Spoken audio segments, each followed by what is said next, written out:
Hello everyone and welcome back to Mildly Successful Gardener. One of the things that I think is almost, or we could just say up there, with buying your seeds and starting them and getting that spring joy is planning projects that you want to do in your garden. And I've been thinking on this all winter, and there's a couple of very specific things that I want to do this summer and spring to get the garden to where I want it to be. And there are a couple of things that I want to try to accomplish this year to give my garden a more us feel. Starting right off the bat, you can see I'm sitting on a pile of wood chips right here. This is that tree that was causing me so much distress by dropping branches. And so we got her cut down. Originally, I wanted 5 feet of the trunk left so I could try to grow a climbing rose up her. I thought that would be really cool. But there was a little miscommunication. Tree got cut all the way down, so they came back out and they ground it out.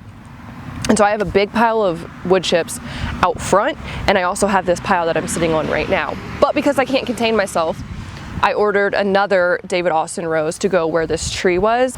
The rose I ordered was Port Sunshine. It's, if I remember correct, like an orangey peachy color, which is not a color rose that we currently have. We really went hard for the pinks, like the traditional pinks, when we were originally buying roses. And so that's gonna go somewhere right here when I can see the ground again. I do have plans for these wood chips. I'm gonna put them between the raised beds, which is another thing I want to work on. I want to add 3 more raised beds to my backyard. When we first moved here, I wanted to go slow. I didn't want to go too crazy with the raised beds. I wanted to figure out where the best light was and all that jazz.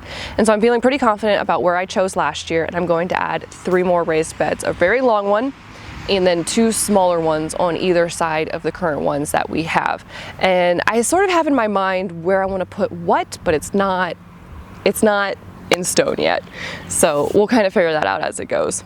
My third project is cleaning out the mulch pit. Guys, when we moved in, there was a playhouse and there was a climbing dome on this pile of rubber mulch. And I thought, no big deal. First of all, I got rid of both of the things. I got rid of the house and I got rid of the playing dome, which took almost all summer. And then I started in on the rubber mulch, and I thought it was going to be a quick pull up the tarp, move along, but they put in 4 to 6 inches of this rubber mulch, and of course it didn't stay in its confines. So I have been, when it's nice out, and starting last year, I've been doing half a garbage can of this rubber mulch because I couldn't find somebody to give it away to that would come get it. So half garbage can by half garbage can, I've been slowly getting rid of this. And the idea is to make it into a dahlia patch. I really want to put all the dahlias that I'm starting right there. I think it would be a great little specific area, just dahlias, just this amazing cuteness in one area. And I don't know if I'm gonna make it. I'm trying so hard to get everything out, and hopefully I can figure it out, even if I have to put it somewhere while I wait for the trash to catch up. We'll figure it out. But 4 to 6 inches, it's killing me. It's killing me.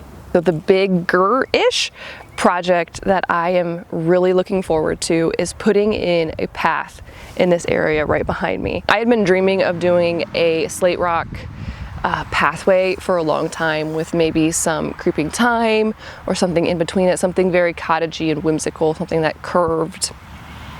And then I saw how much slate rock cost, and I was like, maybe not. But we have a family friend who was actually ripping out their slate rock walkway, and did we want it? Did we want it? And so now I have a pile of rock just hanging out, waiting to be used. I've never put in a walkway or a path before, and so this is certainly going to be an experiment, and it's going to be a learning curve, but we're going to figure it out. It's going to be great. So if you can imagine with me, it comes in here and it's about, 3 feet wide. This will become like an English garden cottage type of vibe along the way. And I'll edge it up against right here, and it'll come through. Maybe it'll be as wide as here, but then it'll swing back around and we'll pick up with the flowers again. And then maybe it'll just lead to the dahlia patch. Still not sure where we want this path to go, and we don't have enough stones to take it all around the garden, which is perfectly okay. This is just getting us started. And again, I am just so thankful for the generosity of other gardeners. And so those are the big projects that I have planned for this summer, and I'm feeling very positive about it. I think my husband and I are going to be able to nail this. It's just going to take a lot of YouTubing, especially for the walkway. Thanks for hanging out with me today, guys. I'd be interested in hearing what your garden dreams or plans are for this year, and come back next time for what will probably be a raised bed tutorial.